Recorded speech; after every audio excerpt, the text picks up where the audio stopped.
Kinumpirma ng Department of Health ang panibagong kaso ng monkeypox o mpox. Alamin natin ang live update mula kay Rose Babiera mula sa tanggapan ng DOH dyan sa Maynila. Rose?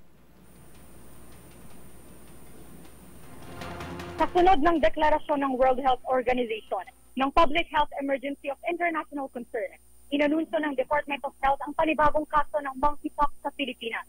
Nakumpirma ng DOH ang pang-10 kaso sa bansa. Una ngayong taon, kahapon 18 ng Agosto sa NCR. Ang 33 anyos na lalaki, wala raw travel history kaya mas pinaigting ng DOH. Ayon kay Health Secretary Ted Herbosa, ang early detection dahil kumpirmadong community transmission ang kasong ito.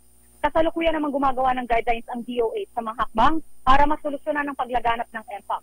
Paliwanag ni Secretary Herbosa, makakahawa lamang ang sakit sa pamamagitan ng close and intimate contact at gayon din sa pamamagitan ng kontaminasyon ng damit at mga kubyertos.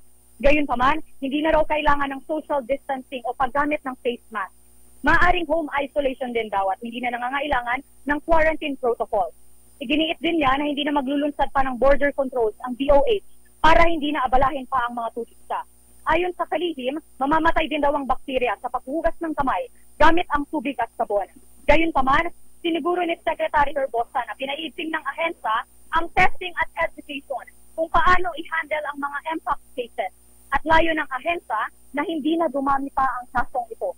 Para sa NBC TV Network News, ito si Rose Babiera. Una sa Pilipinas, una sa Pilipino. Maraming salamat Rose Babiera mula sa DOH sa Maynila.